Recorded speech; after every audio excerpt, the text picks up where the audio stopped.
हूँ बाबा साहेब का, शेर हूँ बाबा साहेब का और दहाड़ना मेरा काम है। उत्तर प्रदेश जिला अयोध्या का रहने वाला हूँ। अमरनाथ फैजाबादी मेरा नाम है, अमरनाथ फैजाबादी मेरा नाम है। तो ये नमस्कार, मैं हूं सौरभ और आप सब देख रहे हैं अपना यूपी लगातार ग्राउंड रिपोर्टिंग में कर रहा हूं। और मिल्कीपुर का उपचुनाव जो है बड़ा ही दिलचस्प है। दिल थाम करके आप लोग हमारा वीडियो देखते हैं और आप कमेंट करते हैं कि सौरभ आप यहाँ जाइए, ये बातें सुनिए, लोग क्या कह रहे हैं। हालांकि मैं वैसा ही कर रहा हूँ। इसी बीच हमारी जो है मौजूदगी अभी मिल्कीपुर इनायत नगर चौराहे पर है। यहीं पर थोड़ी देर पहले भी चंद्रशेखर जी की जो जनसभा है वो समाप्त हुई है। हमारे साथ फैजाबाद से ही एक मशहूर नाम है, डायरेक्ट उनसे जो है रूबरू होते हैं। बहुत बहुत स्वागत है सर आपका हमारे न्यूज चैनल में। कैसे हैं आप, आपका परिचय? पहली बात तो मैं आपको और आपके इस चैनल के जो भी दर्शक हैं सबको धन्यवाद करता हूं। और मैं अपना नाम बताना चाहता हूं एक शायरी के तौर पर कि शेर हूँ बाबा साहेब का, शेर हूँ बाबा साहेब का और दहाड़ना मेरा काम है। उत्तर प्रदेश जिला अयोध्या का रहने वाला हूँ। अमरनाथ फैजाबादी मेरा नाम है, अमरनाथ फैजाबादी मेरा नाम है। तो यही बोलने के अंदाज से अमरनाथ फैजाबादी जो है वो जाने जाते हैं। और लगातार ये जो है लोगों के बीच में जो है अभी यहाँ पे आप लोग देख रहा हूँ मैं प्रचार कर रहे हैं। तो क्या कुछ लोगों की समस्याएं हैं, किन मुद्दों पर मिल्कीपुर का ये उपचुनाव है? देखिए भाई, पहली बात तो मैं आपको ये कहना चाहता हूँ कि यहाँ की जो समस्या है बहुत ही गंभीर समस्या है। और इस समस्या को लेकर के आज तक किसी राजनेता ने, यहाँ से जितने भी सांसद विधायक हुए हैं, आज तक किसी ने उस समस्याओं को अंदर जाकर नहीं देखा है, अंदर जाकर उनके घरों में जाकर नहीं देखा है। लेकिन हमारे संगठन के लोग, अभी हमारे हाथों में सत्ता नहीं है भाई, लेकिन यहाँ 17 थाना 18 थाना पड़ता है। हमारे इस जिले में 18 थाना पड़ता है। 18 थाना के अंदर एक महिला थाना पड़ता है। उस थाने को छोड़ करके आए दिन हमारे लोग और मैं स्वयं अपने लोगों की आवाज उठाने हेतु मैं उस थानाओं में जा करके अपने लोगों की, पीड़ित लोगों की आवाज उठाने का काम करता हूं। ये आपको बताने की जरूरत नहीं किस तरह से हमारे विधानसभा की, हमारे अयोध्या जिले की लोगों की गंभीर समस्या है, ये बताने की जरूरत नहीं है भाई। और मैं बताना चाहता हूं जिस हिसाब से हमारी बहन बेटियों के साथ शोषण अत्याचार हो रहा है, ये किसी को दिखता नहीं है। सिर्फ और सिर्फ लोग ये काम करते हैं कि यहाँ पर आएंगे आपके साथ, आपको ये कहेंगे कि माई, मेरे भाई, मेरे माताओं, मेरी बहनों, मैं आपके साथ हमेशा खड़ा होने का काम करता हूँ, आप अपना कीमती वोट दीजिए। मैं उनसे कहना चाहता हूँ, इस मिल्कीपुर से तमाम आवाम से कहना चाहता हूँ, अगर आपको वोट देना है तो आप पहले निर्णय लीजिए कि आपके साथ कौन खड़ा हो रहा है, कौन आपकी आवाज को बुलंद करने का काम कर रहा है, कौन आपके गिर हालात में खड़े होने का काम कर रहा है, आप वोट वहां दीजिए। अरे आपके विधानसभा की मैं बात कर रहा हूँ, आपके जिले की बात कर रहा हूँ, आए दिन छोटी छोटी बच्चियों के साथ दुष्कर्म होता है, हम लोगों ने देखा है। अरे उन माताओं को कैसे भूल सकते हैं जिन्होंने अपने गले से लगाकर रोया है भाई। उस क्षण को हम भूल नहीं सकते हैं। 7 साल की बच्चों के साथ दुष्कर्म हुआ भाई, बहुत यहाँ दर्द होता है, मगर क्या करें हम लोग, क्या करें? जब तक हमारे हाथों में सत्ता नहीं है हम कुछ नहीं कर सकते। सिर्फ और सिर्फ हम लोग थाने का घेराव करेंगे, क्या होता है वहां दिखा दिया जाता है कि आपकी आवाज सुनी जा रही है, आपके लोगों को न्याय दिया जा रहा है, लेकिन बाद में पता चलता है भाई कि कुछ नहीं हुआ है। क्या करें? मैं कहना चाहता हूँ माताओं, मैं कहना चाहता हूँ भाइयों, मैं कहना चाहता हूँ मिल्कीपुर की आवाम से कि आप जाग जाओ और जो आपके बच्चे हैं उनको लीडर कर दो, उनको जगा दो, वरना अन्यथा ऐसा एक दिन आएगा कि हमारी जो आने वाली पीढ़ियां हैं वो गुलाम बनकर पैदा होंगी, वो गुलाम बनकर पैदा होंगी। और गुलामी से अगर आपको रूबरू होना है, आजाद होना है, तो आजाद समाज पार्टी भीम आर्मी का समर्थन कीजिए और भाई सूरज चौधरी को अपना मूल्यवान वोट दीजिए, मूल्यवान वोट दीजिए। अच्छा ठीक है, सूरज चौधरी पहले समाजवादी पार्टी से जुड़े थे, मान लीजिए अब उनको ये आजाद समाज पार्टी मिली है, वो लोगों के बीच में जा रहे हैं। अगर उनसे, हालांकि सवाल तो बहुत से हुए होंगे, उनसे ये भी कहा होगा कि आप पहले समाजवादी पार्टी में थे, अभी क्या हुआ, आप बदल गए, तो आपके ऊपर कैसे भरोसा करें? पहले तो आपको जितवाया, आपको वोट दिया, फिर आप ऐसा करेंगे तो कैसे क्या?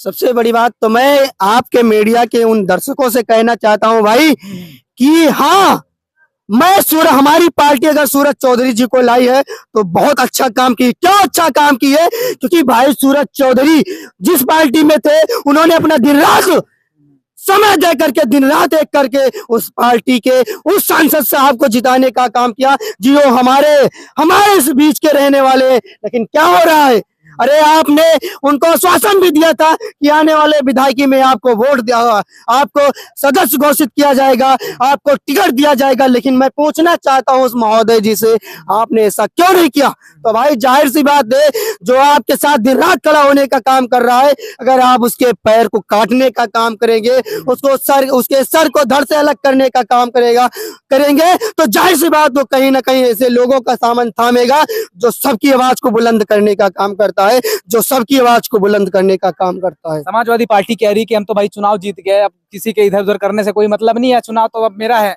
मैं जीत रहा हूँ, मेरा बेटा। तो एक बात मैं बताना चाहता हूँ कि जो राजा है वो हमेशा राज नहीं करेगा, कि बाबा साहेब ने कह दिया है कि जो राजा है वही उस राज का उत्तराधिकारी नहीं होगा।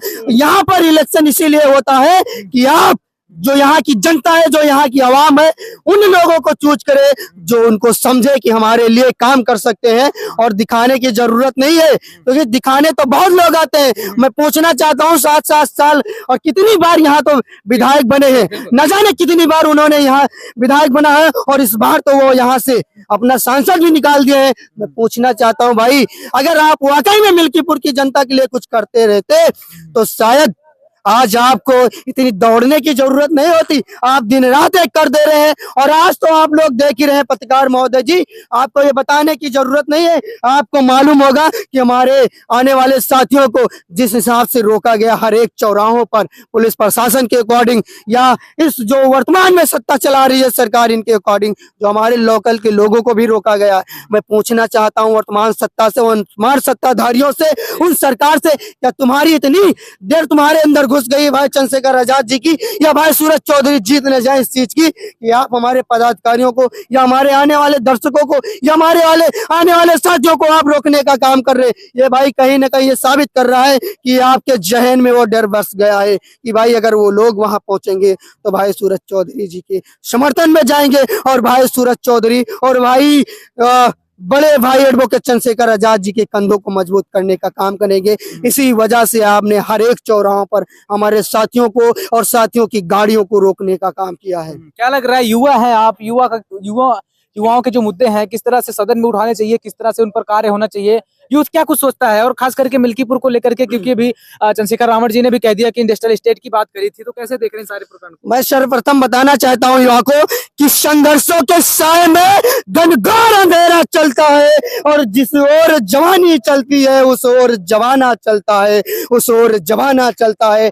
मैं बताना चाहता हूँ आप सभी साथियों को कि अगर युवा जिस साइड अपना रुख मोड़ लेता है, उस तरफ सारी आवाम रुख मोड़ लेती है, उस तरफ सारी जनता रुख मोड़ लेती है। और भाई चंद्रशेखर आजाद जी के कंधों को मजबूत करने का सर्वप्रथम किसी ने काम किया है तो है युवा, और भाई चंद्रशेखर आजाद जी को इतनी बुलंदियों तक पहुंचाने का काम किसी ने किया है तो है युवा। और फिर युवा की आज चुनौती है, वो युवा की आज वो मेन उनकी हौसलों को आज बुलंद करने की वो दिन आ गया है साथियों, कि अगर आप भाई चंद्रशेखर आजाद जी को सांसद बना दिए तो उनके हाथों को इतना मजबूत कीजिए कि जहां जहां भाई के प्रत्याशी उतारे जा रहे हैं, अरे मिल्कीपुर में उतारे गए हैं और दिल्ली के 17 विधानसभाओं में भाई के प्रत्याशी उतारे गए हैं। मैं सभी साथियों से कहना चाहता हूं कि आपका जहां विधानसभा लगता हो, आपके नियर अकॉर्डिंग जहां भी आते हैं, कि आपके नियर एरिया में जो भी सब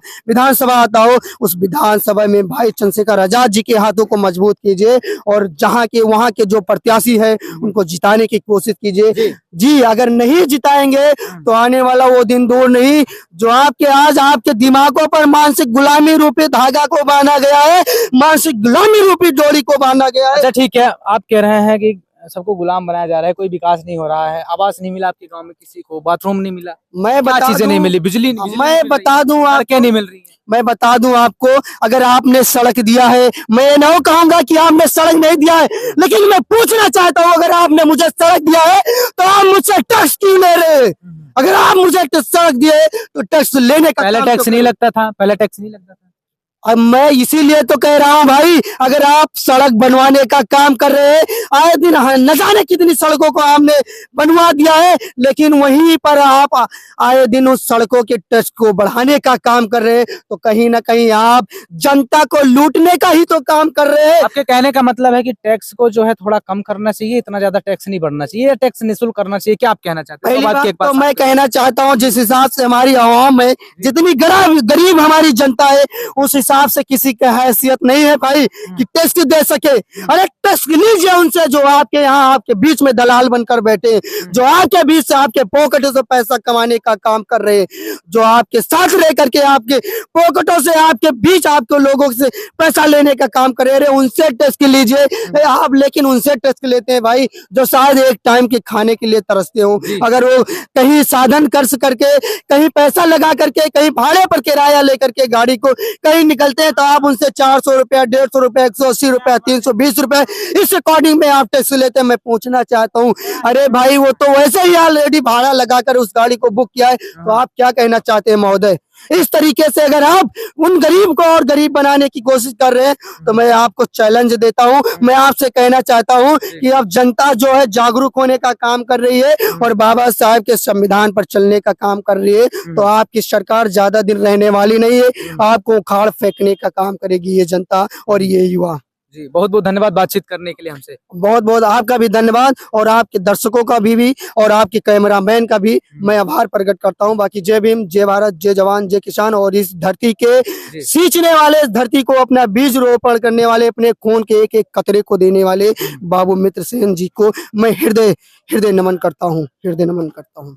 तो मैं आपको बता दूं कि मिल्कीपुर में लगातार मैं ग्राउंड जीरो पे रिपोर्टिंग कर रहा हूं। यह वीडियो देखने के बाद आपको क्या कुछ प्रतीत होता है, मिल्कीपुर को लेकर के क्या कुछ अपनी प्रतिक्रिया है, वो आप जरूर दीजिएगा। ऐसे ही आप लोग देखते रहिए अपना यूपी न्यूज़ सौरभ सरोज के साथ। जय हिंद।